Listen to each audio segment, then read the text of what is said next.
Hello and welcome to a brand new episode of the Nerdpocalypse Podcast. I'm your host, Jay. I'm here with my co-host, Micah. Hey. And Terrence. What's up? All right, guys, we are back. There is plenty to talk about, so let's get right into it. A lot checked out this week. Micah, you're a creep, so you watched Saw X. You're definitely the person who put this up here. What did you think? Yeah, I Saw X. Saw X is pretty good. It's actually one of the better Saw movies in a very, very, very long time.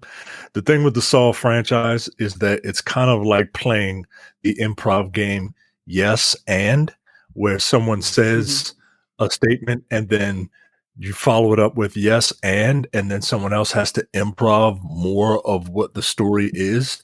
Right. That's kind of what this series became. It was just it became the most horrific soap opera you've ever seen in your entire life. And if you didn't have like some sort of like knowledge as to who these people are and why they're doing this, and then it would just it's incredibly convoluted. Saw X fixes that by being an in-betweequel. So it takes place in between the first and second Saw movies. So even if you don't know who Amanda is, you'll be fine. So in this, John Kramer, he got his diagnosis. He's murdered a bunch of people already. And he goes to this cancer survivors group and he meets Michael Beach, right? And Michael Beach is like, I'm going to fight this pancreatic cancer, right? And one day he sees Michael Beach running around, getting some scones or whatever. And he's like, hey, Michael Beach, what's up, man? You look all right. And Michael Beach is like, where's the woman? I got to hit her first. Bam! Right? Because that's what Michael Beach does in all of his movies. Yeah, pretty much. He's like, yeah, domestic violence. Yeah, pretty much. And he's like, yo, I've met with these people. It's a miracle cure, but the FDA doesn't want to sign off on it because Big Pharma is not, they don't want to, remember that Chris Rock bit, like the money ain't in the cure, the money's in the medicine, right? Like that's, that. But I had to go to Norway to go get it. And let me hook you up with these people. Here's a link. Go there. Do your own research, right? Like all the bullshit things that people say when they're trying to hustle you. Is Michael Beach playing right? Robert F. Kennedy Jr.? Like, what is happening? So Jigsaw goes, John Kramer. He goes and he does his research or whatever, right? And he calls this woman, and this woman's like, yo, we can help you, but we can't come to the US because our procedure isn't, cleared by the FDA. Big Pharma's trying to shut us down. You know how it be. And she's like, if you come to, you know how it be. well, she was foreign. She had a foreign accent, so that's how they talk over there. And she's like, but look, if you come to Mexico, we can hook you up, right? We can hook you up. So John Kramer goes to Mexico. John Kramer goes to Mexico, and you can tell he's in Mexico because I bullshit you not, the color changes to a sepia tone when he gets to fucking Mexico. I mean, it turns. Continue your story. Go ahead. It turns out. It turns out. I'm gonna do every show. I'm gonna do every show in sepia. It turns out it's a big elaborate hoax, right? Like, and John Kramer finds out, and he's like, "There's hell to pay," right? And look, this is a little more like a movie than it is a Saw movie. Like the first act is like, oh, but acts 2 and 3 are like act 2 is like, yeah, this is the good Saw. This is the Saw shit that I want, right? Mhm. Like that eyeball trap was nothing, right? Like everybody's like, "Ooh, the eyeball, it sucks your eyeballs out of you." No, that's nothing, yo. Like the traps are really, really good. But then in the third act, they really try to make John Kramer sympathetic. And throughout the movie, but especially in the third act. Yeah, he's a fucking Like, lunatic. I get it. Like, it's got cancer. He's trying to make you see an error of your ways. Maybe you stole something. Maybe you're just not taking your life seriously. So I'm gonna you take your life possibly granted, kill right? you. Right. I'm gonna kill you if you don't get out of the trap to So make you weird. see the goodness that you have in your life. And if you make it out, then we're good. Then you can become an apprentice. Yeah. Like, nigga, I'm not trying to do that. You're crazy. Yeah, that's right. It's bullshit, yo. Like that's my one gripe with this movie is they try to make this fucking lunatic into a sympathetic person, yo. Like you remember Don't Breathe? Remember the movie Don't Breathe, where the blind dude, right? the big dude with the blind dude who was raping women. Like, and he's like, it's not rape. I'm just putting my semen in a turkey baster and injecting it in women's vaginas. That's not rape. Yeah. Yes, it is. Yes, it is. Okay, that's rape. And in the sequel, He tried to make him more sympathetic. Yeah, in the sequel, he's the hero. guy. He's the protagonist, Joe. Like no. And they're doing that with this. And that's my one big gripe about this movie, yo. Like, let this lunatic, let this monster be a fucking monster, right? Like this person, this character, the reason I like him is because he has a warped sense of morality, but we all know that he's a villain. And in every other Saw movie, we follow the people who they may have done things in their lives that are questionable, but they don't deserve to die, right? Like that's like, and I'm so conditioned to that like seeing John Kramer as a sympathetic hero is just odd. Hero? Man. It's just, is he a hero at some point in this movie? Come on, that's no. Yeah, they scammed him, but come on. He saves a child, yo. No, he he would never do that. Did he save the child No, and then would. use it for parts later? Like what the fuck? That's a fucking lunatic. Like he has this weird code, right? Like some people make it through their game, right? And then he's like, all right, true to my word, you can go. So but some people don't, and I love it when they don't, because like legs get cut off, and people are giving themselves lobotomies and shit, and there's waterboarding with blood and shit. Like it's the traps are really, really fun. I really like the traps. That not the eyeball trap, but the first trap from the scam artists. Yeah, that's really good, man. I still count the drowning via pig carcasses from 3 as one of the most fucking twisted goddamn things I've ever seen, yo. Like lock you to the bottom of a vat and just have pigs fall onto you. They get sliced in half because gruesome for no reason until you drown to death. I was like, I don't know, man. That seems like a lot. You didn't have to do that. What was his occupation prior to him just becoming a psycho, like killing people? Civil engineer and architect. Yeah, civil engineer. That's right. He was a civil engineer and an architect. Yeah. With a lot of fucking time on his hands. Yeah, and incredibly elaborate. And a cute sense of anatomy too, because like, I'm an engineer, bro.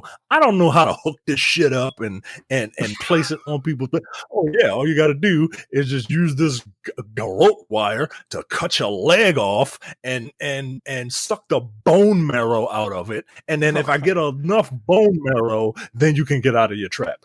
What the fuck? What? Yeah, nah, all right. All right, like you got It's it. just wild. I will never forget. No. I truly will never forget having a conversation with someone at the time of those movies at their like height of popularity. The guy was like, "Well, I'm an engineer. This is not my guy. I'm not just making fun of him." And the person was like, "Well, I'm an engineer and I appreciate the technicality of the traps." I was like, "You're a fucking idiot." No, you're not. Like you're an idiot. Just shut up. These movies are You dumb. don't appreciate nothing, yo. Yeah. Like they don't have. You just like Let me tell you something. You just like the murder. Fucking real engineers aren't making these death traps, yo. Like you're not appreciating shit. You're appreciating that. the creativity of a sicko. Yeah. Like that's what you appreciate. yeah. It's a fun movie though, man. All right, cool. It's a fun movie. It's a fun standalone Saw. Also, like if you've never seen a Saw movie, you can watch this and just enjoy the blood. All right, there you go. Saw X. I watched The Last Voyage of the Demeter. This is a movie based on the chapter in the Bram Stoker's Dracula called Captain's Log, which is just about how Dracula makes it from Transylvania over to London, right? It's an interesting story. Basically, he gets packed on a ship. Like, the ship has, somebody paid to have cargo taken via ship to London. And one of them is a sarcophagus for Dracula. And so he, of course, at some point in the trip, he wakes up due to some circumstances, and he's like mad weak, and then he isn't for obvious reasons. It's got a pretty good cast. Black Bauer is the main lead in this, so that's cool. I'll tell you what movie it is exactly like, and then you can tell me if you're interested. I'm not saying this is as good as this movie at all, but it's the exact same structure. Predator, the first Predator movie. It's exactly the same structure, right? There is, tell me if this sounds familiar to you. You're in an isolated place. There's no one else around. There is a crew of all men of all different sorts of like personalities or whatever. Nobody's on roids in this. And at least not obviously. And then they find a stowaway who is a woman who has intimate knowledge and experience with said monster. The monster makes themselves sort of in the shadows, known to characters, like as they interact with them, and sometimes grabbing said characters and running them up a mast of the ship, and people look up and they're bleeding down and everything else. Like it's Predator, right? Like not nearly as good as Predator. Does one of the characters refer to themselves as a sexual tyrannosaurus? And Yes. And does that said sexual tyrannosaurus refer to other people as slack-jawed maggots? There are no lines like that. There is some weird, which that's a wild. That is an entirely wild dialogue in the original Predator. If you've never seen it, which you should. There is some like weird, like I was the first black man to graduate Harvard, blah blah blah, or not Harvard, but like some school in London, type of thing, which is weirdly placed, I would argue, on a ship of like basically just like workers. But it's the violence is gruesome. It's pretty good. The design of Dracula is pretty good. Like he eventually, like you can fucking fully see him. It's not a bad movie. It's a good rental / watch on streaming. Like I don't think you need to like rush out and buy it, but yeah, I had fun with it. So The Last Voyage of the Demeter, pretty good. Somebody watch Equalizer 3? That would be me. Speaking of gruesome violence, of course, this is the third movie, or Equalizer 3 of the trilogy. I think this is the final movie, where Robert McCall, played by Denzel Washington, murders a lot of people. Is that his name? And it's Is that his name? great. Robert McCall. he's in Italy. He's in Sicily, some little town, some little like port town in Sicily. And it's basically the story of him beginning to like liking where he's at, and then he runs into the mafia out here, and the mafia is they're very bad men, and he proceeds to dispatch these bad men in just incredibly gruesome ways. It's amazing. I could listen to Denzel Washington talk to people about how they should like just leave him the fuck alone for an entire movie. I'm serious, because there's scenes in this movie. Because what happens is he goes overseas to this farm, and like the movie opens up with just dead bodies. That's it. They're just dead bodies, and then they come into this room, and he's sitting in a chair. And that's in the first like 3 minutes of the movie. It's ridiculous, and he basically gives them a soliloquy about how they done fucked up, and then he proceeds to fuck everybody up. Then he goes to town. Something happens to him, and he goes into this town, and it's just him like just trying to be himself, but like there's the mafia, and yeah, it's great. Like if you like Denzel Washington, there's no reason why you shouldn't watch any of these movies. They're awesome. Like I said, him just talking to people like, yeah, I'm trying to be a good person. Like, you're really fucking up my vibe. I suggest you leave. And the guy's like, oh, you're threatening me? He's like, no, I'm preparing you. They have that in the trailer. That scene is amazing. Like, look, Denzel Washington is a fucking megastar. Like, he's just like one of those. He's like the coolest nigga on the planet. And the way what's his name? Was it Antoine Fuqua directed it? The way Antoine Fuqua directs his action sequences, he doesn't need a stunt double. So it's always Denzel Washington doing what he's doing, and you believe that 68-year-old Denzel Washington can do this shit. Like, I don't think I would want to get in a fight with Denzel Washington. I think he could kick my ass for real, like in real life. No. I saw that nigga punch a dude on the street and then give him an elbow right cross. Punch him in the face. Yeah. No, I'm good. Denzel, you got it. You got it. And that was 20-something years ago. That was like 25 years. Now this doesn't. You don't have any fear that this might be like his Taken years, do you? Like this isn't like Liam Neeson doing a bunch of like. Because okay. Here's the thing about Taken. Liam Neeson is probably. I think Liam Neeson might be younger than Denzel Washington. Honestly, I think he is. I don't know. Probably. He don't look like it, but probably. He's white, so you know how that works out. But like, no, again, how Antoine Fuqua directs these movies, at least the Equalizer movies, he doesn't need a stunt double because he's still a little like athletic. He's not. No. By the way, Denzel Washington is younger than Liam Neeson. Oh wait, damn! How old is Liam Neeson? Like 70? He's 71. Denzel 68. Oh wow, shit. Okay, well, all right. He's not. He doesn't have to be like super athletic. Like there aren't like a bunch of crazy cuts during the action sequences because like Denzel has a style. Like you've seen him fight people in like what was that movie? The Book of Eli. I did not care for that. I did not care for that. It's not a good movie, but there's that one sequence when he walks into the bar. You didn't care for it?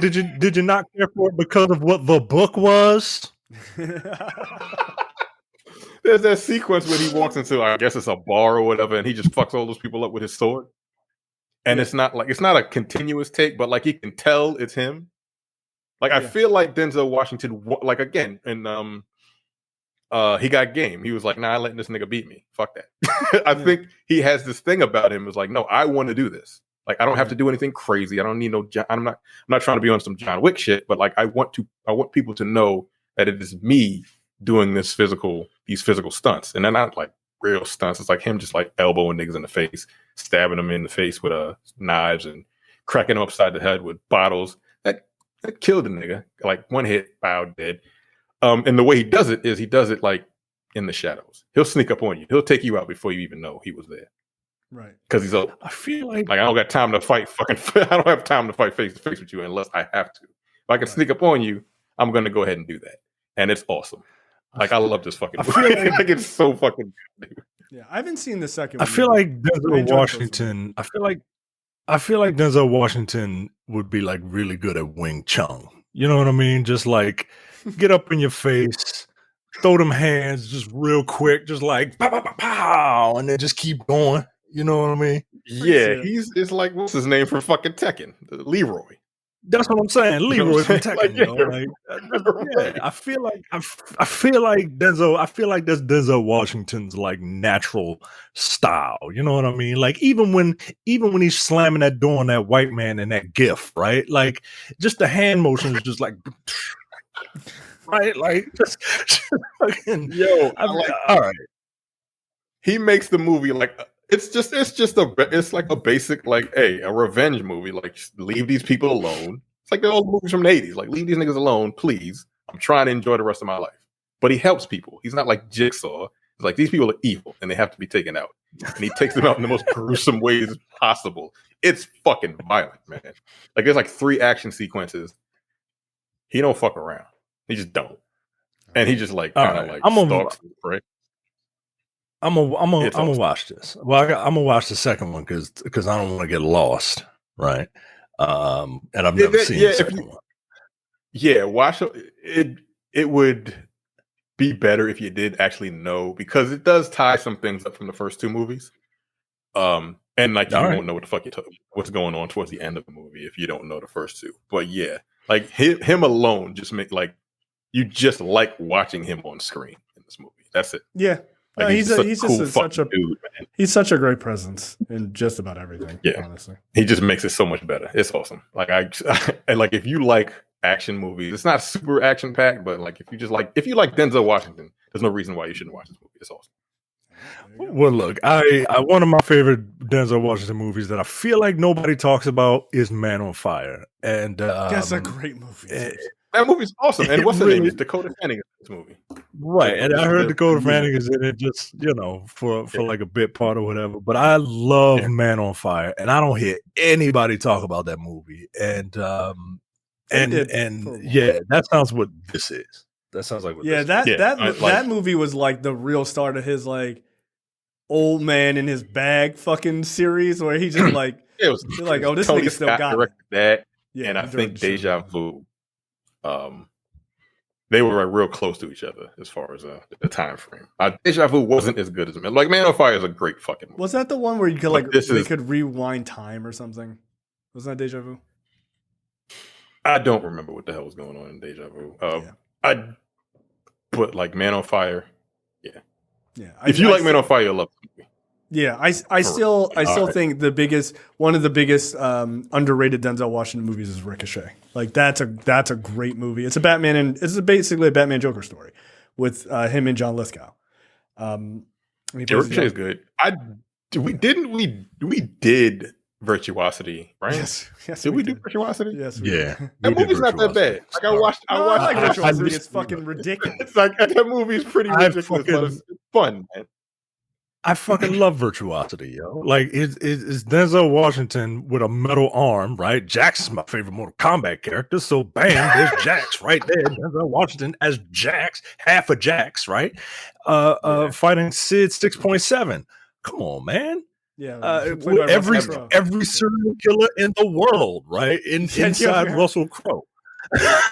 That shit made no sense. Russell Crowe basically doing his best joke. He was wearing like purple suits and shit. Yeah, that movie's pretty goddamn fun, man. That movie's fun. Yeah, Virtuosity is a wild movie. All right, let's talk about GenV. This is the spinoff from The Boys on Prime now. Did everybody have a chance to watch it? Yes, I watched all 3 episodes. Okay, that's why you were saying that. Because I was going to say, I thought you were making that face about like the quality of the show. I'm like, I'm surprised to hear that. I had a chance to watch the first 2 episodes. No. Micah, did you watch any of it at all? None of it? What do you think? I haven't got a chance. It's good. I like it. I wasn't 100% within like the first maybe like 20-30 minutes of the first episode. That intro, I'm like, yo, what the fuck? Jesus Christ, dude. Like, this is awful. And I'm like, man, I know this is The Boys, but like, I don't know, man. Yeah, you didn't want to see that. Gore. Like, this is like, come on, man. Yeah. But by the end of the first episode, I'm like, okay, I get it now. I'm into this. No, it's good. I like the story. I don't know where it's gonna go. I have no idea what's gonna happen. It took me a little bit to like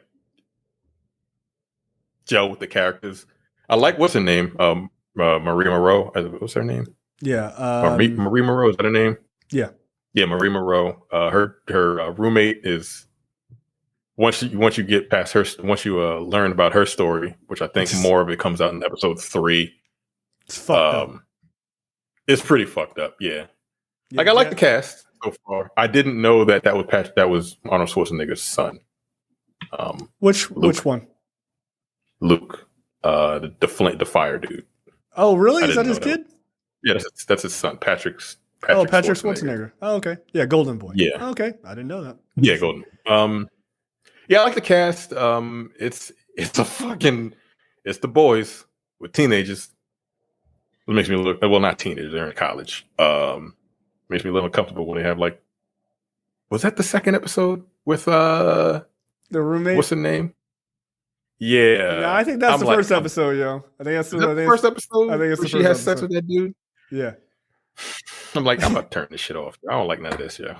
Like, it's making me incredibly uncomfortable. There's a lot of close-ups. I don't know if you got that far, Micah, but it's a lot of close-ups. Yeah, it's an interesting story. I'm digging the story.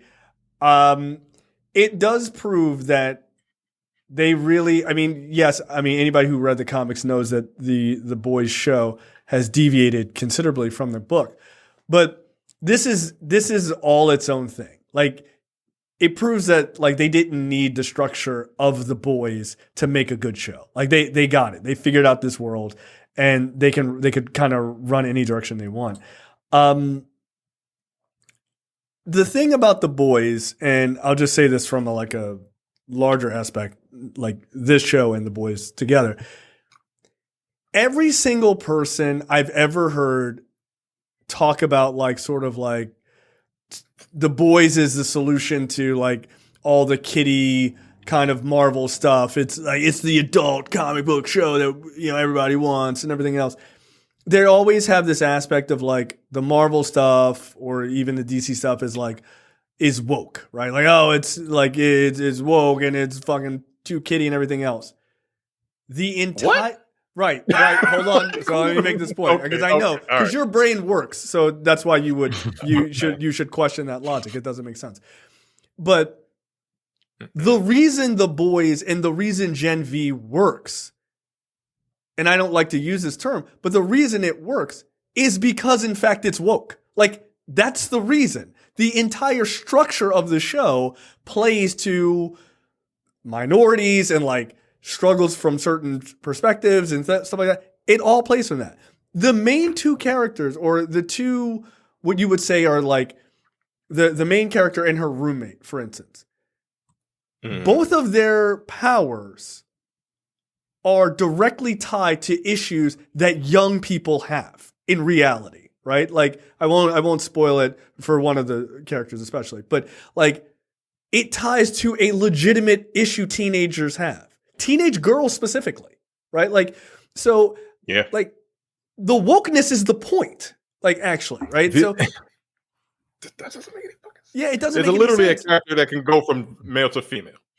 There's literally a character that can change genders. So that's her power. Well, that's part of her power. Super, yeah, it's part of her power, and she's also like indestructible. Right. Her power is gender shifting, right? And she does it a lot, right? Where they do it a lot, right? So there's like that, and then Jazz Sinclair's character, Marie Moreau, like hers is blood control, right? This one I can kind of spoil, but she literally has to cut herself to use her powers. Cutting is a thing that kids do that is, from stress or whatever, some sort of mental health issue. Like, that's the main character's power. So when people say, oh, these shows aren't woke, woke is the fucking point of the show. Like, and it's not just GenV. The Boys has this too. It's season 2 was with Nazis and the Boys especially, like they're not even like trying to hide it anymore at all, right? Like Highlander is they're Trump. very much leaning into it. they're very much leaning into it, and it amazes me that like certain people are like, oh well, Giancarlo Esposito's character is Obama because we hate black people, and he's a bad guy. Like, nah, yo, like that. No, Like, what? Not. Yo, he's a giant corporate asshole. Like he is. Like he represents corporate America. But the point is the point I'm trying to make here is not only are people I can't wrong, lash out. That's a white man's luxury. Like, no, that's an amazing line. It's an amazing line.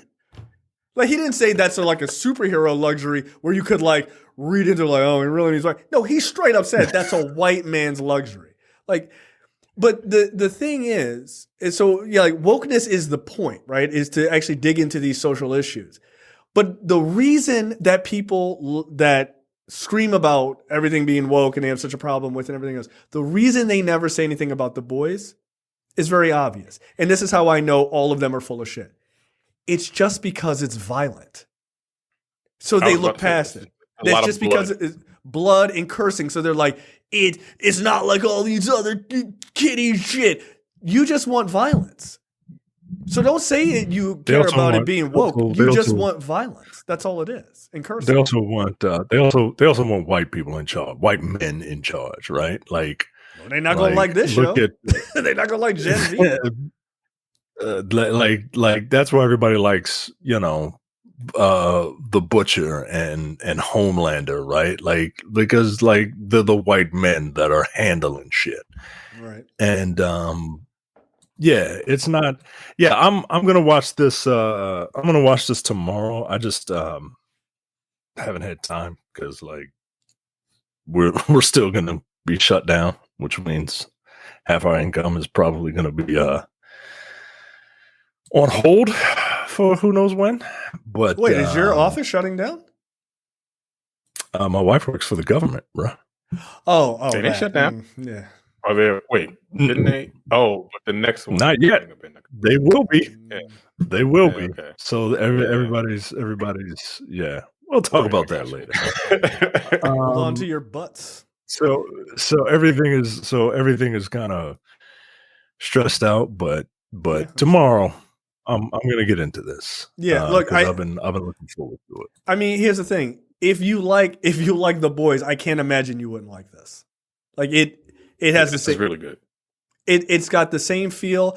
It has crossover characters, like crossover minor characters, like the dude who directed Dawn of the Seven, because that movie flopped. He's now a professor teaching theater at the school, and he's like, I fucking hate my life. Like, it's hilarious, right? So they have like crossover characters which work.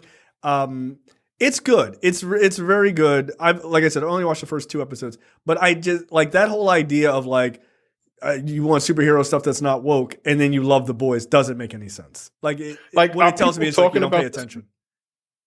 They're not talking about how this is woke, like this particular like GenV, because literally there's something that happens at the end of the first episode, and the second episode opens up, and like the main character, like the people, the higher ups are talking about how, yeah, she will play well with these people in this area of the country because of who she is and things like that. Right, and other characters politics. won't. Right, complete politics. Like Golden Boy was Golden Boy because he was a white man, a white kid. That's why his name is fucking Golden Boy. Right, and he's super powerful. That's silly. That's some silly ass shit. I mean, they literally have rankings, like real time rankings. Yeah, and like the idea of certain characters, the gender shifting character, like Terrence said, like they say, oh well, this person wouldn't do well in these particular markets, so they don't push that character up because they're because they are a gender shift. They were number 2 in episode 1, and Golden Boy was number 1. Like, of course, they're not going to overtake Golden Boy because they thought this is the Golden Boy, so they just kept them at number 2. Yeah, but, even though they were like a better student and everything else. Yeah, so everything, they're better at everything. But it's how the fuck I hate people. People are irritating as fuck.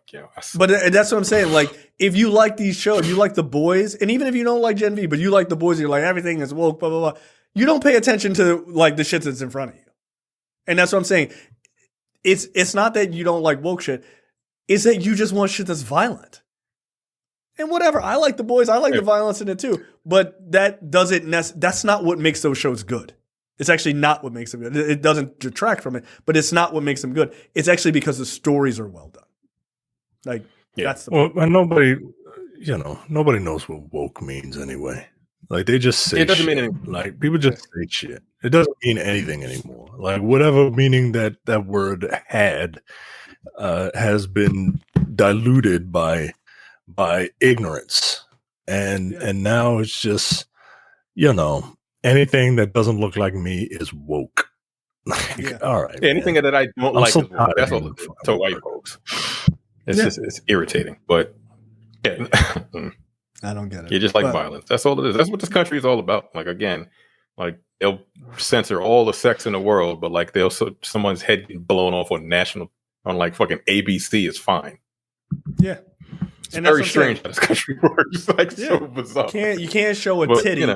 You show a titty at the Super Bowl and then everybody has a conniption, right? Like, how's Janet Jackson's titty? HBO has a they bought the rights to some show that came on in England called it's like a naked dating show or some shit like that where you see the people. it's on Max. I forget the name of it, but I've seen people like talk Naked about Attraction it. or something like that. Yeah. That's Terrence it. was like, nah, it'll be. I didn't watch it. I turned on the Max thing and it was bam, splash page, Naked Attraction. I'm like, what the fuck is this? Right, because people have been talking about it. People have been talking about it, and it's like they're going crazy for it over here. It's been out over there since like 2016 because like tits and ass ain't a it's not a big deal. Like dicks aren't a big deal on TV over there. But like it's so weird that we are the opposite of everything everywhere else in the world. I'm looking at snapshots. Weird okay. Me, all right, I'm tuning in. It's just so bizarre to me, yo. It's very weird, right? Like that's our puritanical shit. Like we got to have an amendment to make sure we have as many guns as possible. But like, don't shoot. Better not show a titty on TV. Like, dude, it's just nudity. Like, relax. The world's not gonna end. It's not. Yuck! These men are naked. Just gross. Get out of here.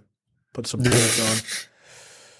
Disgusting. I didn't know they were like legit just butt ass. I'm looking at this picture. This is like these people are just straight buck ass naked. Yeah, like, apparently the face is the last thing you see. Like you judge these people based on their. No, that's funny. Come on, yo, that's funny. That's funny. You judge these people based on their looks, starting from like foot to head, and you're like, oh, okay, maybe I do want to hang out with this person, and then that's that's a wild move. Like, is the studio cold? Like, that's fucked up. Yeah, that's fucked up. Like, nah, you got to turn the heat on. Yeah, I just got out the cold. Significant shrinkage. No, man, like that's crazy. Like, if you got fucked up feet, I'm already over it. Nah, if it's from feet to tits and your feet are fucked up, I'm good. Nah. Yeah, you can't look. I'm not I'm not repulsed by feet like Jay is, but I don't want it. I don't want it to be like MC Hammer down there, yo. Like, I can't. So this is, this is a wild move that you get to see these people's genitals or their face. That's fucking crazy. I love it. Like look, if you're a guy and you're going on that show, you got to be pretty confident, right? Like you got to be going in confident, yo. Like, rain or shine here, because like, all right, the studio might be cold. It's like that's just a bad day for you. Like you in a world of trouble, right? Nah, you gotta be mad confident. And if you are super confident, they have to keep it. What's up? Yeah, check it out. But they have to keep it a certain. They have to keep it a certain like temperature because like, yeah, we're cool with nudity on TV, but like you can't be at like high noon on television. Though, right? Like, that's fucking wild, yo. That's like, a wild okay. I don't know, man. I Calm feel down. I feel like I would have, I would definitely have the opposite effect of having a bunch of random strangers staring at my dick across a soundstage. I don't think I'd be like, yeah, I think I'd be like, ah. Now, is it just all like straight couples? How does this work? Like, is it just all straight couples? Is it like lesbian couples, gay couples? Yeah, I don't know. I don't know I just how they work over there. Because No, this is wild. I mean, apparently this is a wild movie. apparently you do whatever. All right, so this is on Max. This is on Max. Yeah, it's on. All right, I'm gonna watch this. I'm gonna watch this and report back next Max, week. I'm gonna watch this and report back next week. This is wild.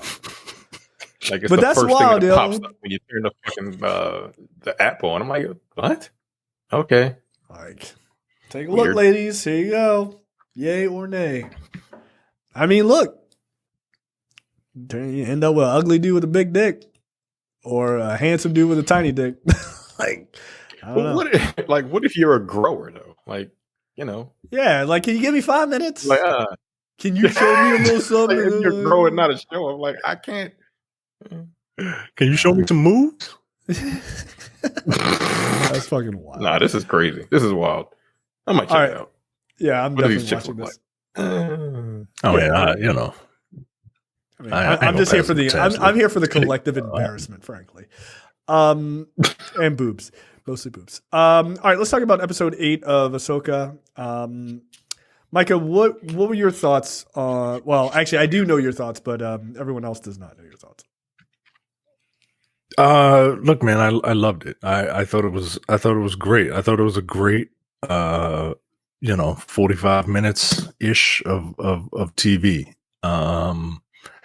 Again, I've been looking at reviews, and some people are like, "Oh, this is amazing," and other people are like, "Unless you are a hardcore fan, you need not apply." Like, somebody's headline was like, "What was the point of all this?" And that's a stupid review. Like, I can say, "What's the point of anything, really?" Right. But I really enjoyed it, man. I thought it was a nice balance of action and pushed the story a little bit. They didn't kill off Thrawn, which is, Smart. you can't do it. Yeah, you can't do away with that character, man. And he's going to Dathomir with the Night Sisters, like shit is about to fucking go down. I thought it ended the way that the middle chapter of a trilogy should end. It ended with essentially the villains winning, but there's still a little bit of hope at the end. When Ezra got to see Hera, that hit me in the feels. Yeah, man, I thought it was great. And it was directed by Rick Famuyiwa. Yo, I love everything that guy does, man. Every single thing he does. I haven't seen everything he's done, but everything that I've seen, I've absolutely positively loved. Yeah, man. Like, I will quote a man who thinks he's smart. Give that guy a movie. Because he did a really good job with this, man. And written by Dave Filoni, of course, right? So yeah, I loved it. Yeah, it's yeah. Look, I would agree. I was that smart person who said that. I think you put that team together and you do a Star Wars movie, 100%. That whatever the Star Wars movie that like he's Filoni is supposed to be doing, yeah. Let Rick Famuyiwa direct it. Like, I think Filoni is a really good writer. I'm not sure how much like live action directing he's ever done, but like team those guys up. Like, I think they could make some really good shit together. Look, it's fun. I mean, overall, I think the series was very, very good. I like the idea of almost replacing the characters, right? Like Ezra was gone throughout this entire series on that planet, and now at the end he makes it back, like you said, meeting back with Hera, and then Ahsoka and Sabine are trapped away, and they will eventually make it back as well. I mean, it feels like it's setting up quite well for whatever movies they end up doing. There's talk that they're going to get a second season before Filoni's movie, right? That it will kind of push into Filoni's movie. So, yeah, look, I got nothing but positive things to say about this. I will say that there was a couple times that in this finale they did something that I thought was really smart, which is, look, I love her, but Rosario Dawson is not like super athletic that can like move fast with two lightsabers. And I was happy to see them kind of pull the action back a little bit and use a stunt double. That was like some pretty impressive like sword fighting and stuff like that. But then giving her the close up stuff, like I think that's a healthy like balance. Like you want to see Ahsoka do some dope shit, and like Rosario Dawson just like she's not that young, right? Like maybe in her younger days she could have done a lot of stuff, but she's not that young anymore. So I thought it was smart. But yeah, I thought it was great. It was cool to see all of that, like Sabine and Ezra and Ahsoka all like with lightsabers and everything else. Like that was fun. Like that was some pretty fun stuff. So yeah, it was great. I'm looking forward to whatever they do next. I'm really hoping that after this, they've now figured out like where the Mandalorian should kind of fit back into things and get that back on track. Because I thought season 3 was, I thought it was good, but not great, as not as great as like season 1 and 2. So I'm really hoping like they can watch this and go, okay, that's where we want to be. This is the zone we want to be in. Let's stay in this zone. I think you could get people back on the Mandalorian pretty heavy. So yeah, I thought it was great. Really, really stuck the landing. Okay, Micah, take it away. Cyberpunk 2077 is going to be adapted for live action. CD Projekt Red, the video game developers behind the Witcher franchise, has confirmed that they are collaborating with Anonymous Content to develop a live action project set in the world of Cyberpunk 2077. The media company is responsible for Emmy Award-winning series such as True Detective, Mr. Robot, as well as Academy Award-winning films The Revenant and Spotlight. That's a nice pedigree right there. Although it is said to be at an early development stage right now, so you know, early development stage just means like we wrote an idea on a cocktail napkin, and we don't really, you know, that nothing is happening yet. So I don't even know why stories like this get reported if like things aren't in motion. But apparently it will be a new story set in the world of Cyberpunk 2077. That world is interesting. It's kind of like it's not quite as dystopian as Blade Runner, but it's like PG Blade Runner and a little more, and it's a little more like it's a little more techno than Blade Runner, right? Like there's a lot of like, hey, you can get these ocular implants to make you know, your vision better, or you can get these blades grafted into your arms, right? Like I find the world interesting, and the game, if you could get through the bugs and stuff, I think some of the side stories in that game were incredibly interesting, and you know, but the main story wasn't that great. It was fine, but it wasn't as interesting as some of the little side stories, right? Like one of the side stories was a prolonged quest where I met this guy who was going to who committed a crime. He was in jail. He's on death row. He atoned, you know, he found religion, and he wants me to be his executioner. He wants me to crucify him so that he can pay for his sins. And this producer wants to film it, right? And it's a very weird, it's a very interesting quest that talks about like religion, and I found it interesting because I still grapple with religion.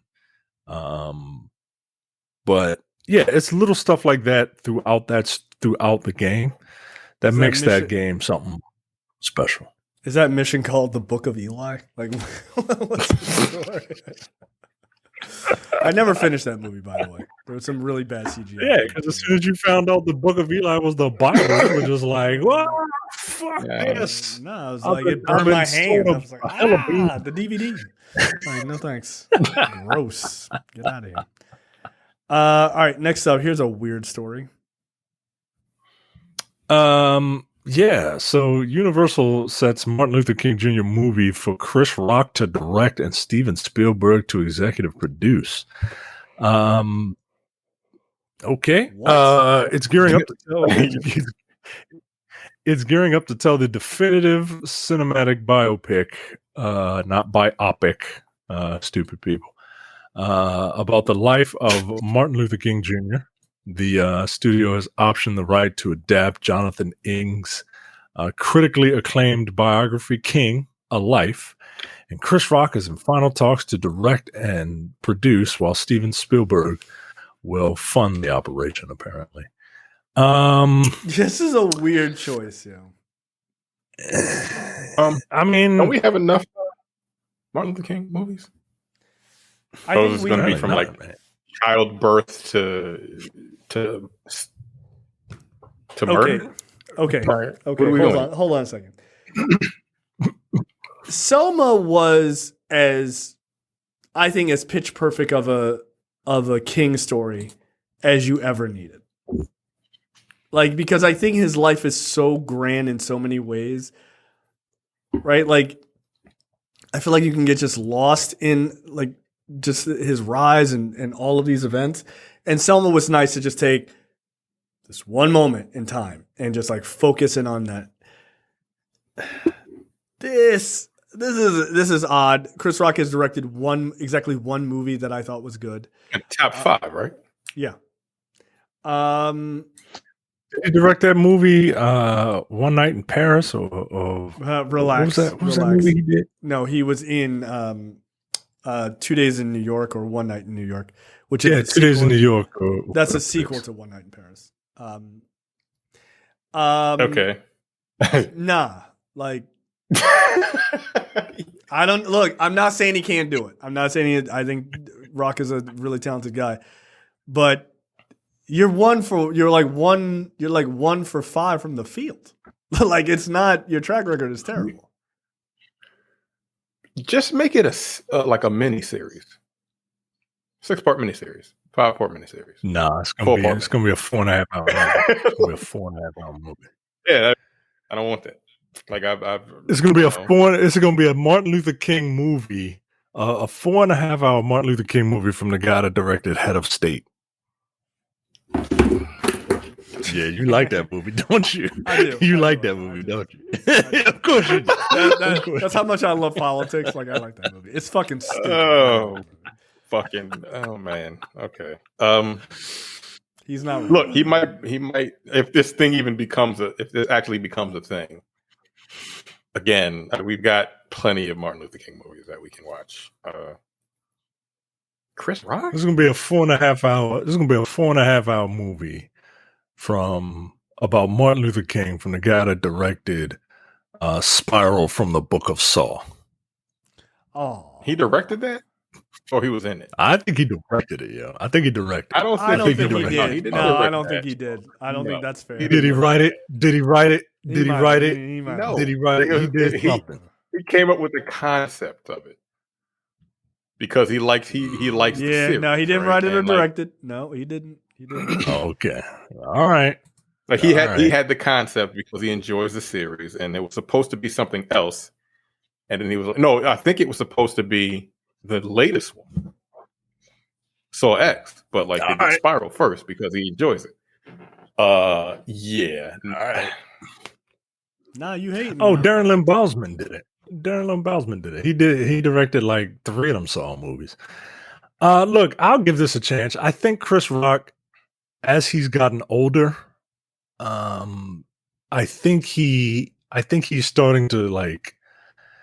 I think he's gone through his like midlife crisis, and he's kind of coming out the other side of it. And I think I don't want to say maturing, because I don't think he was immature, but I think he genuinely likes movies, and I think he wants to do. I think when Chris Rock wants to do something serious, like when he's really behind something, top five. I think he can. I think he might be able to pull something out. Also, it's him directing it as opposed to like a white guy directing a Martin Luther King. I mean, biopic. fair enough. And fair enough. Absolutely. You know what I mean? Like, Yeah. And apparently, if it's going to be based off of this book, the book has been hailed as the definitive biography of the civil rights icon for its use of previously untapped sources that include newly declassified FBI information and sketches out the courageous man who demanded peaceful protests and segregation for the South, while also grappling with his own frailties and the federal government that haunted his every step, instead of treating him like the hero that history has shown him to be. So people are going to hate this movie. They're going to hate it. That description you just read, people are going to hate it because it's going to show Martin Luther King as a human being. They're going to hate it. They're going to hate it. They're going to hate it. And that's why that description, if it's based off of that description, that's why I'm interested in this. Yeah, that's why I'm interested in it. Yeah. He dies killed at the him end. in the end of that book? Oh, of course, that's the end. But who killed him? This is my question. I didn't read the book. I didn't. I just want to know who the book said killed that nigga. And it wasn't James Earl Ray. Like he was a fall guy. I feel like Chris. I feel like if anybody had the balls to be like the FBI, the FBI killed that nigga. Like come on, like I feel like Chris Rock would have the balls to do that shit. I feel like he would, yo. You know what? I feel like he wouldn't give a fuck. I feel like he wouldn't give a fuck. Yeah, like if he's going to do it, like I need him to go hard in the paint. I don't want it to be 9 hours long, but like, come on, man. I'm telling you, they killed everybody. I'm just telling you, killed a 21-year-old kid. Yes, Hampton. But look, no, man. That description. That tells me everything I need to know. And I think people are going to be like, can you just give me the white person version, the Santa Clausification of Martin Luther King? They don't want to see him as a human being. They don't want to see him as a human being. Right. They want the not the color of my skin, but the content of my character, Martin. Bingo. That's what they want. They don't want people wilding. Right. And they don't even want the whole speech. Like, they don't even want the part where he's like, my skin is beautiful, black is beautiful. They're like, shut the fuck up, Martin. Get back to the no content of our character. Like, nah, they don't want. Right. No. Get back to the part where I can transpose it to me. That's what they want. Yeah. Right. Can we get back to the part where Martin Luther King was racially blind? What? No. Nothing pisses me off more than hear white people talk like that. I'm like, read the rest of the speech, man. It's in the speech. I was about to play a clip. I think I still have that clip. Somebody told a lie one day. Oh man, that's a funny ass. Do I have that clip? I do not. Damn. Well, either way, this is a wild move. This is a very, very wild move.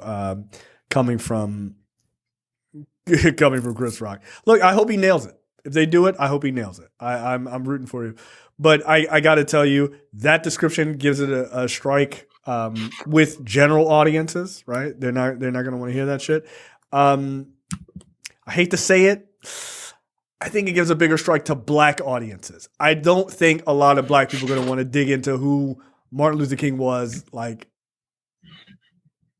as a flawed person. And because we hold him very sacred and for rightfully, because white people are pieces of shit about it. Right. But I think a lot of people will be like, you're telling too many truths. I don't need to hear that shit. Like, just chill. I'm surprised. Like, you saw how light of a touch Ava DuVernay did with the cheating in Selma. Like, yeah, she did like one phone call and she was like, all right, let's move on. Let's just move on. Like, they don't dig too deep into that shit. And I think that's to stop people from having like really adverse reactions. I'm hoping people support it if it's good. 2, people are still real 50-50 on the slap shit. And sadly, I know people be like, I ain't seeing it because he insulted Jada Pinkett Smith one time, one of the most toxic pieces of shit in fucking Hollywood. But whatever. Like, you can't make a joke. You can't make a joke about it. A bad joke, by the way. Not even a great joke, just a bad joke. It wasn't a funny joke, and it wasn't that serious. No. But she's one of the most toxic individuals I've ever fucking seen. Like, yo, she's awful. Let me fuck my son's kid and then interview my husband about how I fucked my son's kid on TV. What? He defending that shit. Get the fuck out of here. That shit's stupid to me.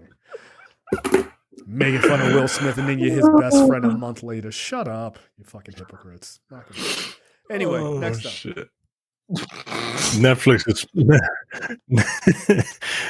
is planning to raise the price of its ad-free service.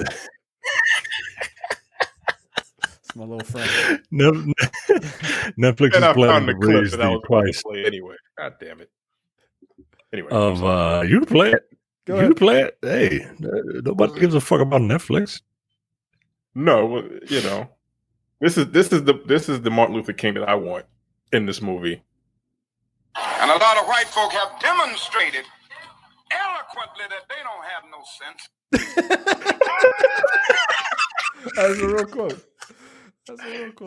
That's a quote from a speech. I'm looking at the video right now.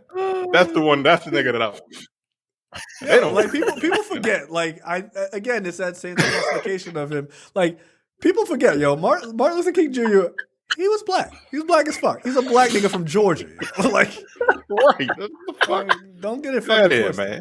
Don't get that shit twisted. All right, next up. Go ahead, Micah.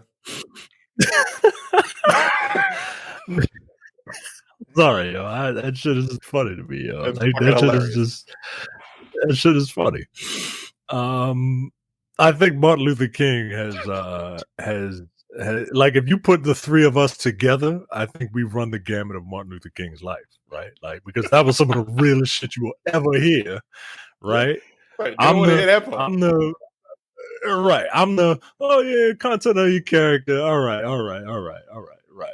And then Terrence is like, these white people have spoken eloquently about how they don't give a shit, right? And then Jay is just the fucking righteous anger that all black people have, especially this dude.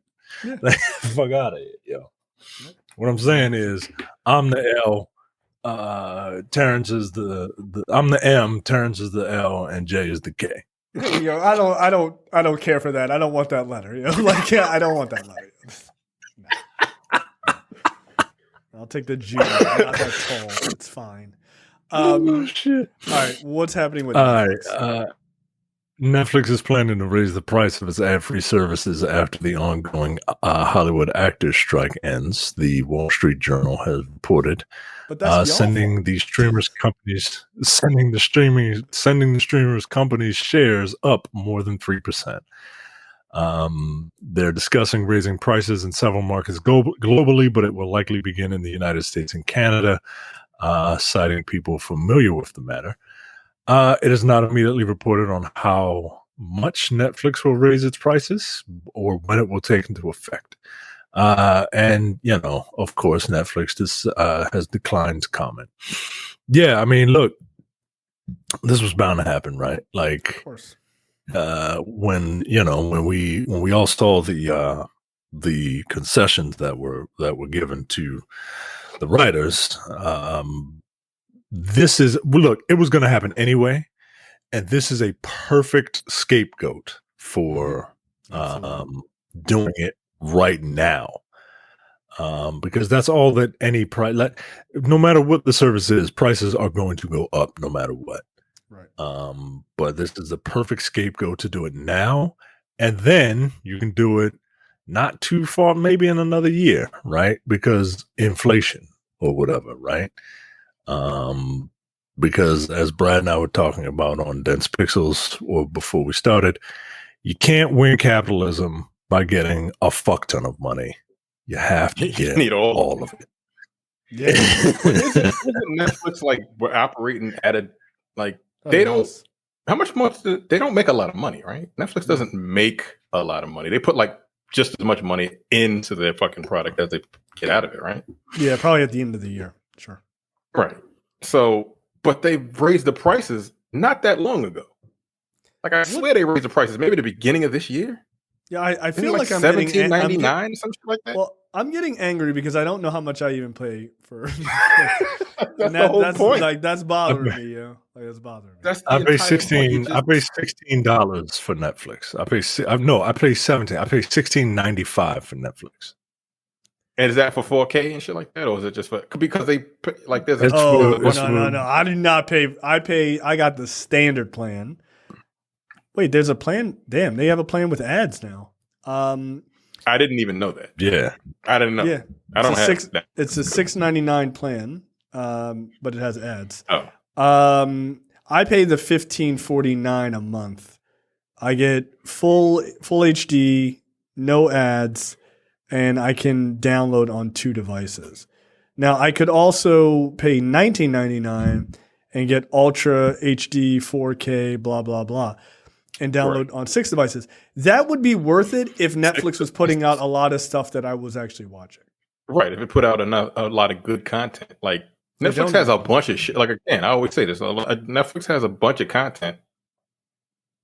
It's like 90% of it is trash. Like, so what the fuck am I looking at? I mean, most of the things that I watch on Netflix are stand-ups, for the most part. Yeah, stand-ups are like they're crazy documentaries. Yeah. What's that? I'm not seeing. I know what it is. I've seen like 2 episodes. Well, Lupin is back. I just saw that. Starting today, actually. So that's look. I don't watch it, but like that's all she does. She just watch fucking Netflix and Jay's Hulu and HBO Max. I watch Jay's Hulu also, and I'll be looking at shit. I'm like, I know I didn't watch that. The fuck is this?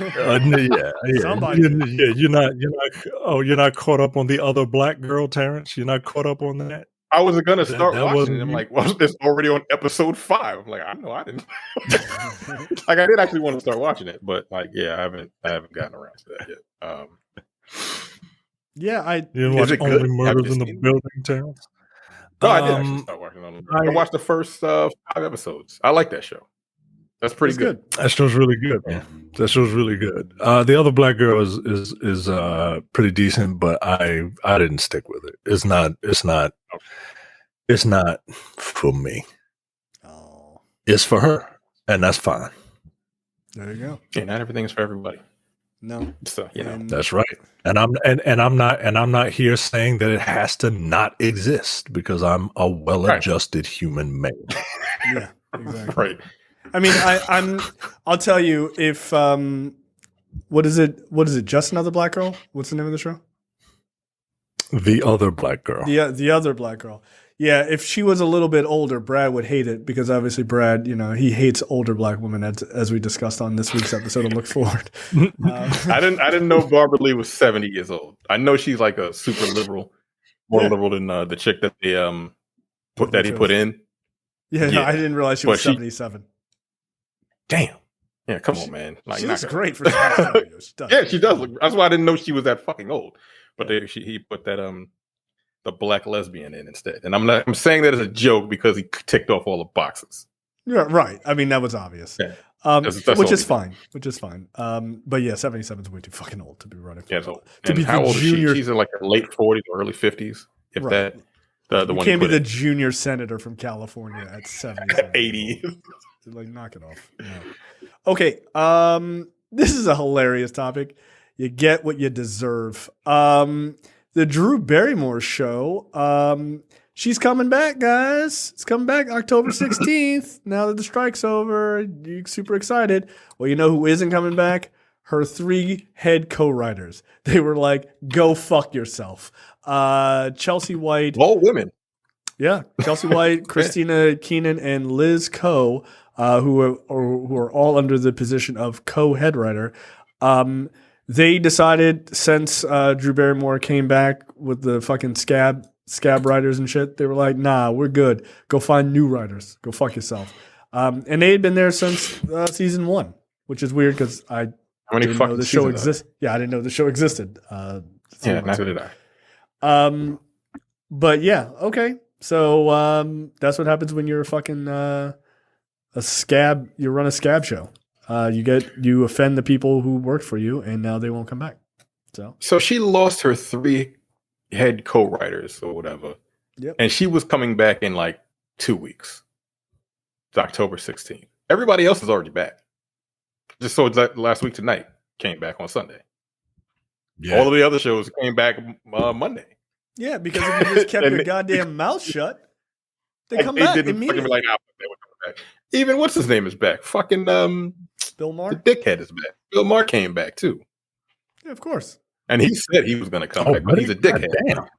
Yeah. He can't wait to get on TV to tell you what he thinks. I did see a clip of him. I'm not a Bill Maher fan, but I did see a clip of him. Was he interviewing Ron DeSantis? And he's like, yeah, your campaign's not going well. He's like, no, it's going pretty good. He goes, listen, if your campaign was going well, you wouldn't be here. I was like, God damn. He's not wrong. He's not wrong. You'd be too busy, nigga. Like, get out of here. Yeah, like she fucked. I mean, I'm sure because she doesn't necessarily need writers. Like, she would need them for like maybe her monologue. Did she do a? I don't like. I didn't know. My guess is it's for like monologues and like. Yeah, so like when she comes back on the 16th, I mean, I'm sure she's gonna have a guest, but she's just not gonna have a monologue. She's gonna write it her fucking self, or like get some new writers. I mean, yeah, she'll get some new writers. I feel like this is just like, part of this is like I'm taking a stand, and then another part of it is just like, look at me. You know what I mean? Look at. I'm more righteous. And I get it. And I still don't have a job, but I'm sticking to my in the unemployment line. Right? Like I get it. I hope they have something ready to go to, because it would suck. Like everything's over, everyone's back to work. Like, not us. You guys got any jobs out there? Yeah, that would be fucked up. Like, I get it, but at the same time, like, look at me. Yeah, that's a part of it. But at the same time, that's what Drew Barrymore did. In the middle of all this shit, she was on some look at me shit while people were starving. So you get what you deserve. Yeah, she thought like everyone's love of her as an actress, as a person, would trump the fact that she like just kind of fucked the writers over, and they were like, no, like this is a different generation. Like we know who you are, but like these kids don't know who you are. Right? They don't give a shit about you. Yep. Sorry, Andrew Barrymore. Right. Like nobody cares. Isn't that what Drew is short for? Andrew. Happy birthday, Andrew Barrymore. We know an Andrew. It's his birthday today. Happy birthday, Andrew. Happy birthday. Yeah, you're finally 40 years old. Barry Club. And Barrymore. I hate you so much right now. Right. Yeah, he's a man. He's 40. Like that Bengals 40. Coach. I'm a man. Yeah. Brad sent us a message of like, I'm the only person under 40 now. Like, that's it. It's just me. It's like, yeah. It's you of all the dudes like in the network. It's you and Carrie. That's it. You're two young bucks. You're the last of your tribe. Was he like 38? Oh, he's not long he's for close. That world. Yeah, he's knocking on 40's door. Yeah, Ain't that don't far worry. off. That knee is already causing him a little bit of pain. He ain't used to last week. Nah, you don't worry, buddy. Yeah, you'll be there soon. It's semantics at this point, right? Like it's just he's pretty much there. It's just I listen to Look Forward every week. He's got righteous indignation. Yeah, all that ageism shit. Like, okay, buddy. Yeah. All right. Like that's the last vestige of your youth. Oh, these old black women! God damn, these old black women in charge. That's a direct quote, by the way. All these old black women in charge. I hate it. Like, wow, Rad. Wow. Relax. Oh no, he'll be 40 next year. You got a year. Oh, yo, it's a wrap for you, yo. Shut up. Like he just turned 39. Oh yeah. All right. Oh, we'll all be there pushing you on the gurney into 40, buddy. Don't you worry. SAG-AFTRA leader says actors should get the same AI protections as the studios. So look, this is a really good point. The SAG-AFTRA National Executive Director Duncan Crabtree Ireland, that's his real name. It's a hell of a name. Yeah, it is. You could have just stopped at Crabtree, like Duncan Crabtree. That's a very official name. You had to throw in Ireland in there. But he's basically saying, like, listen, the movie companies get furious and would sue someone damn near to death if you stole their information and you took their copyrighted materials. But why is it that they are totally fine to take like the images of actors and things like that and not pay them, which is the same thing, right? Like, oh, you've got footage of this actor saying something, so you dump all of their works into a giant AI box, and then you have it create something new. And like, oh, but we changed it. Like, no, the actors, he compares like the actor's talent to the same as writers. Like, writers have a certain style. You're used to that particular style when you hire Aaron Sorkin, for instance. And that's why they need to be protected from AI, right? Instead of dumping in all of their scripts into an AI chatbot and being like, make me an Aaron Sorkin script. The same thing with AI tools being used to mimic, let's say, Nicolas Cage or something like that. I mean, I think he's correct. I mean, I think there's no argument. Otherwise, you end up with Will Smith as Dhalsim in a fucking Street Fighter movie. Like, it doesn't make any sense. It's the weirdest fucking thing I've ever seen. Yeah, I was like, wait, what? He's not Indian? What the fuck? That shit was offensive on multiple levels, yo. Like, he played an Indian person, an Asian American porn star, played a Chinese detective, Chun-Li. Tom Cruise, noted white man, plays noted eccentric white man, plays stoic Japanese martial artist Ryu. I mean, well, Australian. They do draw Ryu. It was like mad white, though, in fairness. Yeah, they do draw Ryu as white. Fucking Australian plays half Japanese American and white American Ken. Like, it's everything about it. And then they deformed Ken, like his fucking arm was all fucked up and shit. Like, this is what AI is used for. Weren't you telling me, oh, look at all this, look at all the stuff that AI can help cure cancer? No, it's not. It's making Will Smith fucking Indian. I mean, and cure cancer, and wait, whoa. Yeah, okay. Why is that porn star Asia's Akira as Chun-Li? Like, I mean, I'm here for it, but like, this is offensive. Like, I mean, these images look pretty good though. Not gonna lie. That's wild. Yeah, I think this guy from SAG-AFTRA is absolutely correct. It doesn't make sense to allow them to just kind of rip off people's like likeness and stuff like that. I think that's fucked up. Also, when the studios offer people like $200 in real money bucks, like, oh, for you to use your image for the rest of eternity is bullshit too. Like, no one should have that. Yeah. Like, that should not be a thing you own in perpetuity. I think that's ridiculous. So that's a different dude that played Zordon from Yeah, he signed over his likeness, and they just kept using it, right? Yep, for like $150 or something. Yeah. They just leaked his distorted like image and just all right. That's why Zordon never had lip syncing and shit. You just. Yeah. I need teenagers with attitude. Whoa, Zordon, you need to calm down. That's what you need. How about you? How about you get some grown-ass soldiers that come and fight your battles? I need child soldiers to fight aliens. I'm sorry. What? Yeah, that's what we're doing. Just like the Jedi. It's fine. Let's talk about What the Fuck, brought to you by JTD from the Edit That Out podcast.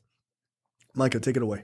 A designer from this country claims to be the first ever to make ice cream with vanilla flavoring sourced from recycled plastic.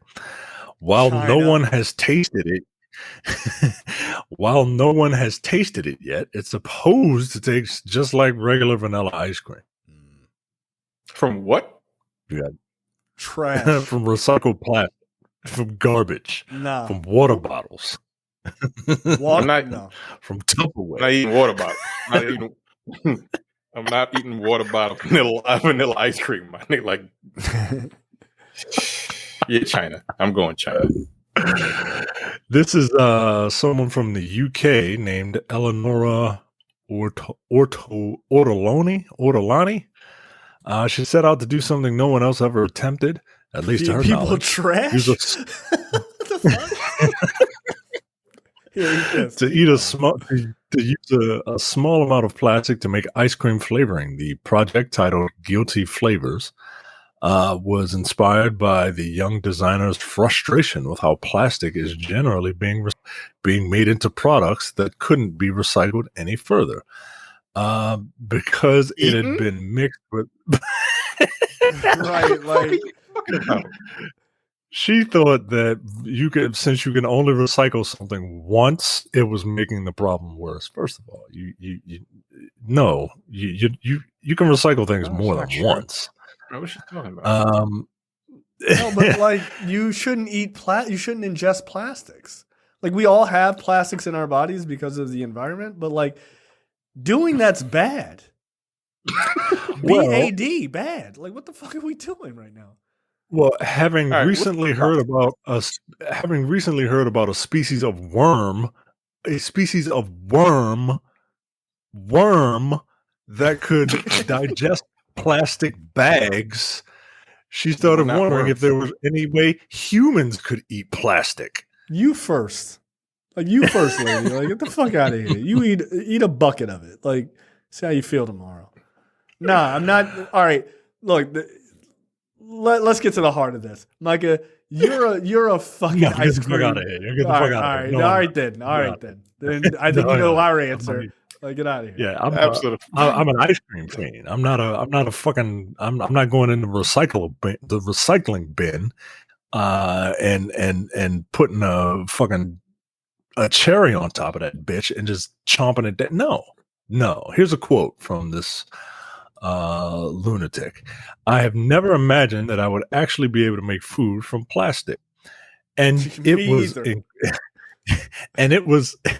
was difficult for me to find a scientist to actually be interested in working with me on that. No shit. Yeah. Hey, can I turn this trash into food? No. What's wrong with you? It's plastic, but it also doesn't make sense. How are you turning like a non organic material into something that appears to be at least organic in nature? Like I'm not understanding this. Apparently she's like, you can just break it down and just break it down and break it down. Okay, look, this should tell you like all DX? you Like, need what the to hell know. are you talking about? This should tell you all you need to know about. This should tell you all you need to know. All you need to know about this story, okay? There's a video associated with this story in this article. I'm looking at the video right now as you speak. I'm trying to figure the video is from Inside Edition. That should tell you everything. You're gonna die. You're gonna die. Inside Edition? No, nigga. That's like a current affair, right? Yeah. Like these are TV tabloids, yo. Like get the fuck out of here, man. These were the TV tabloids before TMZ. Get out of here. Yeah, nah. I'm not buying this, yo. I'm not trying it either. That's disgusting.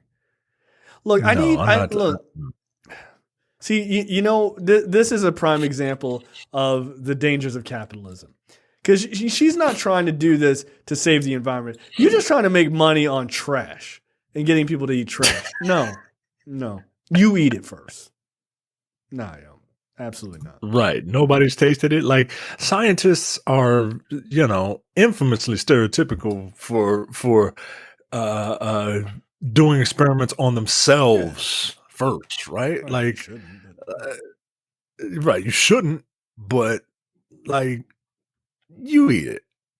No, yo, she even talks about microplastics look like a molecule, but it's actually a very tiny bit of plastic. Yeah. Over time, how many microplastics are you ingesting?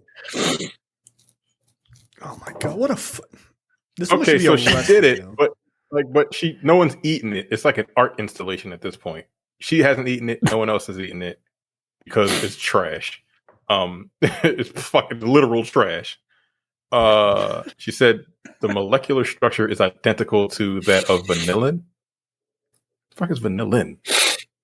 It must be Nah. the chemical making vanilla. So yeah, they're gonna have to study it a little bit more before anyone ingests it, and they're gonna be like, "No, you can't ingest this shit. It's trash." The end. Get the fuck out of here! Like I'm not. We eat 5 purposely grams. eating. No, we eat 5 grams of microplastics in a week. No, thank you. No, thank you. That still sounds like too much for me, honestly. Yeah, I'm not chomping down a piece of plastic. Like I'm not eating a Ziploc bag before I go to bed. Knock it off. It's fucking disgusting. Now, this woman should be put in prison. Like she absolutely. Like, why did she? What was going through her mind when she's like, "I want to make vanilla ice cream out of trash bags"? She has pica. That's what it is. She has pica disease. You just eat random not edible things. Oh Lord, that's yeah. weird. Look, I don't like it. Day after day, I realize, Micah, your interpretation of the three of us is absolutely correct. Like, yeah. It's correct. Oh shit! This woman has pica, and she's trying to push her fucking brain worm-addled nonsense onto us. Get the fuck out of here. This is gross. Anyway,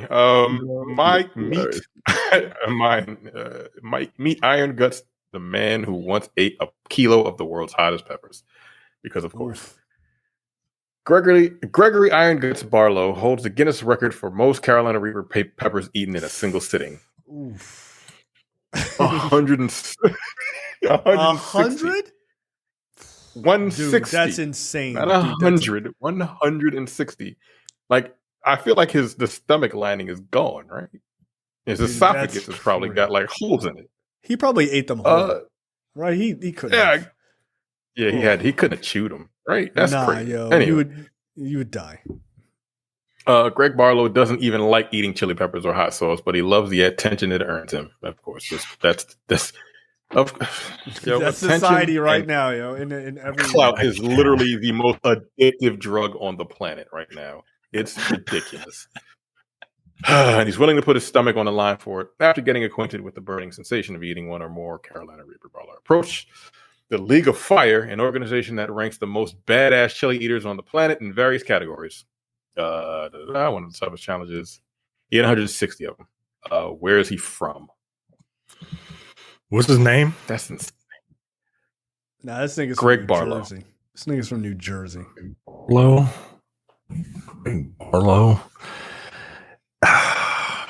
Yeah, it's gotta be something. Like it's gotta be some like big fat fuck, right? Like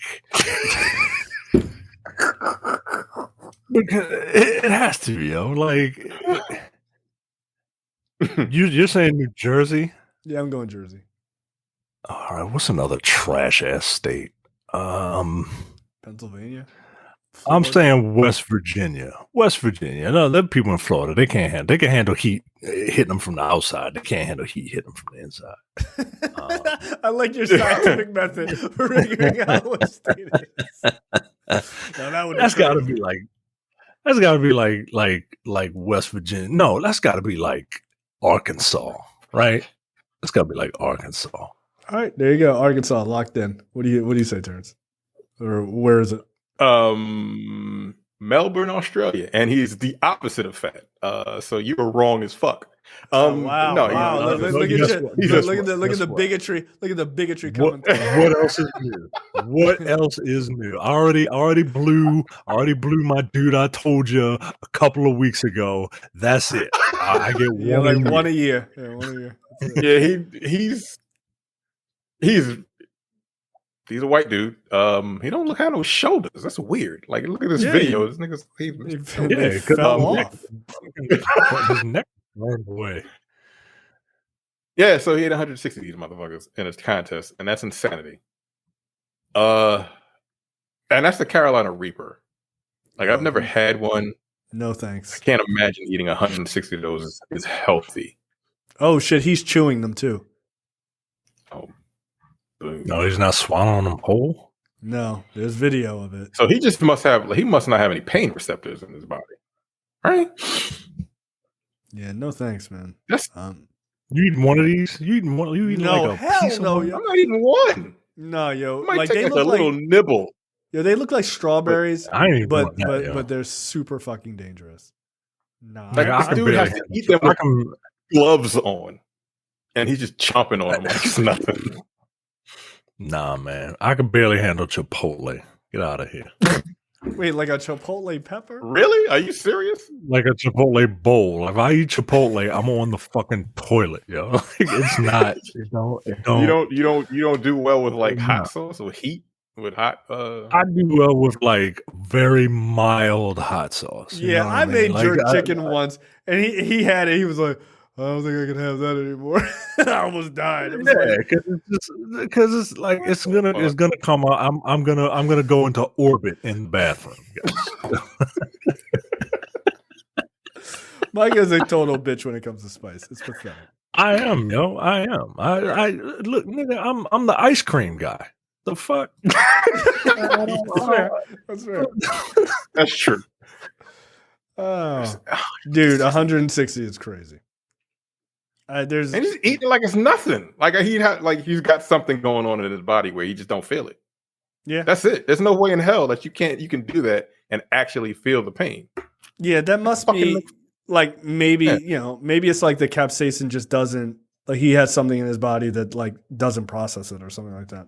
It's very possible. Yeah, it's got to be because it's like a normal human. One just sends them over the edge, and this motherfucker's eating them. Like can't. I don't understand the logic of like putting something in your mouth that you have to wear gloves to eat. Yeah. That's so wild, man. Like the funny thing is plants literally developed capsaicin to keep animals like us from eating them. And we were just like, this is fine. Nah, fuck that. I like that. This tastes good. I like the heat.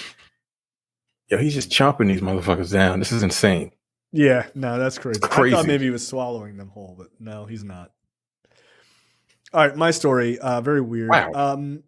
Separation marriage. Married couples have never lived in the same house. I'll be interested to see how we thread this topic without getting divorces.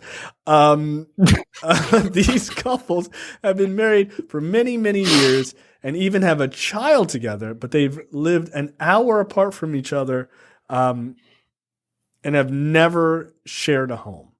Separation marriages, aka weekend marriages or living apart, have reportedly become very popular in this place because they allow couples. Japan. That is good. Get the fuck out of here, yo. The world's easiest guess. Yeah, apparently these separation marriages, they're all the hot thing because God forbid these people ever want to get together.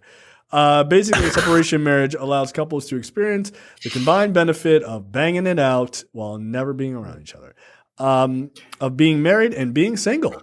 But it is important that the relationship be based on mutual love and respect. Ironically, the BBC recently ran a story on the Japanese couple involved in separation marriage. Yeah, I say ironic because that's exactly what these women need. Anyway, Hiromi Takeda describes herself as a strong, independent woman who don't need no man, who works as a fitness trainer and gym manager. Her husband, a lucky guy, is a business consultant who spends most of his time in front of the computer answering emails and writing reports and watching porn. They have very different lifestyles, but they love and respect each other, so they don't want to interfere in each other's lives. They don't really want to be married. The solution, living in separate homes about an hour apart. You don't need to live an hour apart. Like I feel like you just don't want to be married, yo. Like that's so wild. Here's the thing about Japan. That I was watching something maybe 2 or 3 days ago. And this is a very old website. There's a website on the internet because they don't believe in divorce in Japan. Like they just kind of like stay together even if they hate each other. There's a website that's been out since like 2000. I can't remember the name of it, but like it's a bunch of like Japanese women just talking about how much they hate their husbands. And it's basically just how they just go on this website to get this shit off their chest. Some of them talk about how they might want to kill their husbands and how to do it if they decided they wanted to do it. Wow. It was just a little crazy. I can't believe this website still exists. But like that's a Japanese thing. So like this might actually work out. This might be, you know, if they live an hour apart, you don't have to see your husband. You might not have to suffer from like abuse or whatever the fuck kind of shit that they have go the through. murderous rage. Right. To kill their fucking husband going, I want to kill this nigga. Like, wow, that's crazy. And you're still married. Okay. So you know what? Good for you. Yeah. Instead of going to a website, just live an hour apart so you don't see each other. But still somehow be married. That's very weird. How does that work? Like you got two separate places. How does marriage work in Japan? I don't understand it. I mean, so apparently, according to the Ministry of Health, Labor, and Welfare, 35.5% of marriages in Japan end in divorce. So much lower than the U.S. because we're like over 50% at this point. Yeah, look, man, that's crazy. I don't see the point of being married if you're not going to spend time with the person. That's weird. Just say you're dating or don't. Yeah. I saw like I just can't imagine, like I was joking obviously, but like I can't imagine living away from my wife. That's weird. I enjoy living with her. Well, because you love your wife. Like that's the thing. That's the thing. These people are like, we got married, but I don't really fuck with this nigga like that. So I mean, I'm about to live in this about to go on. You can go ahead and do whatever the fuck you want over there. I'm about to go on murderhusbandplans.org. Drop a hot 16. I wish I knew the name of the website. I cannot remember the name of it. I actually saw it was like a TikTok or Instagram or something, and they were interviewing Japanese women about their thoughts on their husbands going to a prostitute. And they interviewed like 10 Japanese women. Like 8 out of the 10 were like, no, that's fine. I mean, they're not in love with this woman, so like it's just sex. They were like, would you let your husband do that? And they were like, yeah, that's fine. I don't really care. I was like, wow, like, see, what is happening over there? Like, You know? What is happening over there? What most people don't understand. Married Japanese women. Yeah, they're like, right, because over there, and look, I don't live over there, right? But over there, they live in a much more patriarchal society. You think our society is patriarchal? Yeah. They live in an incredibly patriarchal society over there. They are super conservative over there, and they just don't have, as diverse of a racial mix that they can blame all their problems on like we do over here. Right? So they oppress women over there. Yeah, and I'm not saying women are like, you crack a whip and then women do, but like, nah, it's incredibly patriarchal. What was the name of that HBO show with the white guy who wanted to be the journalist? Oh, Tokyo Vice. Tokyo Vice is a very, very accurate representation of what I have read Japanese culture is like. This is why you see all these dudes wanting to go over there. Like you said, that's why these dudes want to go over there, man. Because they think that like those women over there are docile. They will, they will do what a man tells them to do. What was that? What was that QAnon documentary? Didn't he end up in like one of the black Asian countries? They were in Thailand. Yeah. Thailand is like very. You can go there and get away from crimes that you've committed elsewhere. Yep. No extradition. Man. They were like, this is perfect. Docile women and no extradition. I can live forever. Like, yeah, okay. It's really, really weird. I've known couples that are like, I work in one town 5 days a week and then I go home on the weekends. I'm like, you're away from your family 5 days a week? That's crazy to me. Like, I could never do that. Well, if you're like in the military, that happens all the time. No, but I mean, this is just like I work at a job. Like I just work at like Kenny's Shoes in Pennsylvania, but my family lives in Maryland. Like that's fucking weird. Like, but you stay in Pennsylvania 5 days a week. Like I just find that very weird. Yeah, that couldn't be me. I don't think that could be me. Actually, I know I would like I'd miss my family, but at the same time, like you could play like Xbox by yourself. We recently went to a wedding with one of that Indian wedding we went to, and my wife knows the bride, and she was like, "Yeah, so the husband is a doctor." And she's like, and they live here. And she's like, yeah, so he's got to take a residency in Arkansas now, right? So like they got married and now he's immediately taking a residency in Arkansas. And she's just like, well, I guess I'll try to see him sometimes. Like, Jesus Christ. Yo, that's crazy to me, yo. Like, she's not moving? She's not moving. No, she's not moving. Like she can work from home, and some of her job has like I think a satellite location in Texas, so she might go to Texas for a while, but she's not relocating because they got roots here or whatever. That's and he don't want to stay in Arkansas. Like he has to do this residency in Arkansas. Right. I mean, I get that, but I'd be like. I don't know. Let's try to make it work in Arkansas for like a hot minute, and then we just go back. Like we got roots in DC. Okay, you can move back to DC. Like what the fuck? Nobody said you got to like live in Arkansas. Arkansas? Yeah. What the fuck? What's in Arkansas? That he has to have a residency out there. Is he a medical doctor? Oh, he's a dermatologist. So whatever they got going on in Arkansas is fucking with their skin. Yeah, the sun, and they're white. The solution is stay inside. Y'all weren't built for this. Y'all on a different frequency. You fucking Yakubs, get out of here. See, this is being mean. That ain't right. Arkansas? That's funny. All right, let's take a quick break, and then we're going to get into trailers. Trailers this week. Ballerina. This is a Korean action movie on Netflix. I thought it looked pretty good. I may watch it if it's if I remember and it pops up. I thought it was okay. It looks good though. I'll check it out. I used to watch these type of movies, Korean and Japanese and Chinese movies, like action movies in college, and yeah, I'll give this a shot. Yeah. All right, Terrence, what are your thoughts? I'm watching it now. It looks colorful.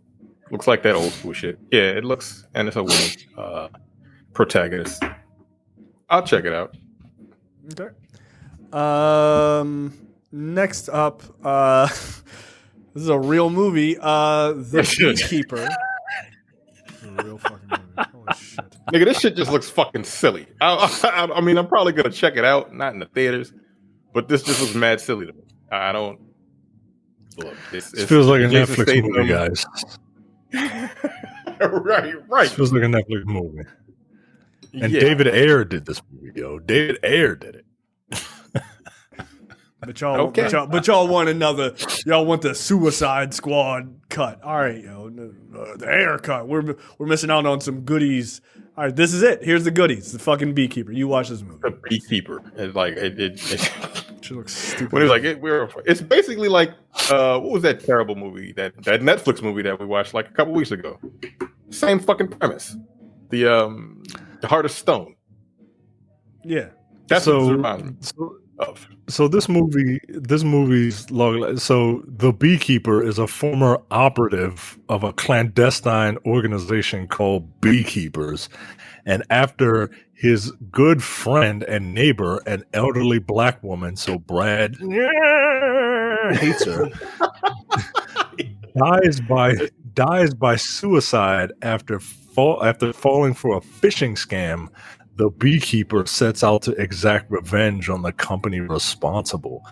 This is the stupidest fucking premise I've ever heard, yo. A white man going on a killing spree for Felicia Rashad is fucking ridiculous. Shut up. This nigga didn't even watch the Cosby Show. Like, he don't care that much. This just looks silly. I'm like, this is for real? When I was watching the trailer, I'm like, this is serious. Oh, okay. But I mean, there's some comedic beats in the trailer. Clearly, you have to. It's called The Fucking Beekeeper, for God's sakes. Okay. I'll watch it whenever it comes out on digital. I'm not going to the theater to see this shit. I don't go to Absolutely not. Absolutely. But yeah, it's ridiculous. Yeah. Next up, he set a person on fire with honey, guys. He set a person on fire with it's honey. flammable as fuck, bro. Who knew? Flammable. That's the line. There you go. Okay. Again, I'm glad this trailer came out after the strikes, because if the movie company saw us, they'd be like, no, we're using AI. Like, come on. Like, someone wrote this for real? No. Oh, shit. Speaking of something, someone wrote this for real. Silent Night. This is the John Woo film starring Joel Rick Flag. Rick Flag. Joel RoboCop.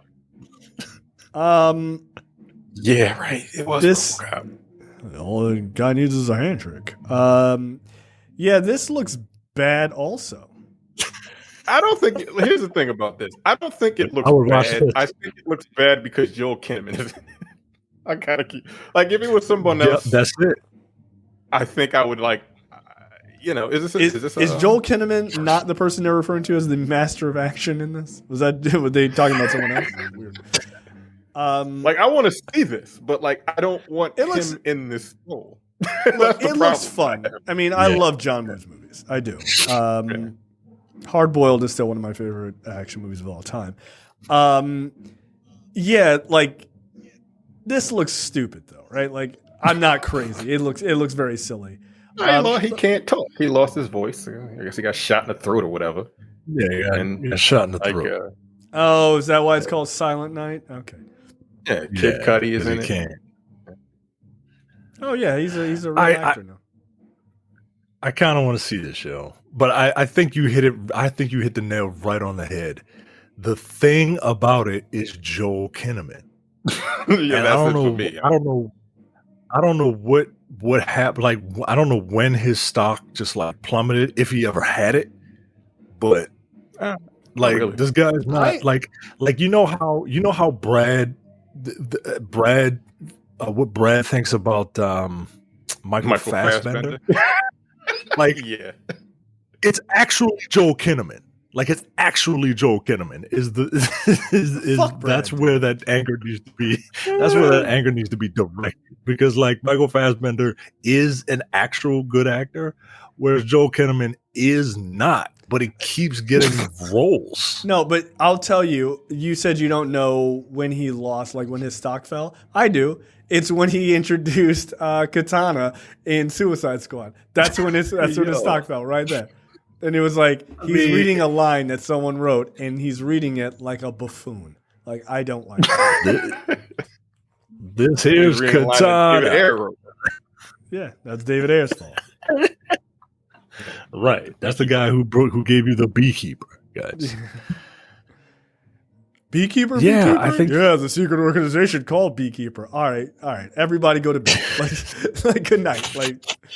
Shit is stupid. But he also gave us fucking Training Day. So, He did. And that's one of my favorite fucking. But Denzel was in that, So, right. But End of Watch was also good. That was also good. And Fury was also very good. Yeah, I know. And that's the thing. But also Suicide Squad was fucking terrible. So I need old David Ayer, not new David Ayer. Yeah. I'm looking at Joel Kinnamen movies, man. This is not good, dude. Yeah. What was that show he did where he was he kept changing? He was transitioning from one race to another. Altered Carbon. Yeah, I actually really love that book, man. Oh, yeah. Okay. And I made it halfway through. I couldn't watch season. that show, yo. Yeah, that show. I couldn't watch that show because fucking Rick Flag was in it. God damn, yo. Wasn't good. All right. That's it for us. Any parting words before we get out of here? No. All right. They're doing a version of Stand By Me, the Mexican version outside. Good night, everybody. Bye. It's not good. It's just not very good.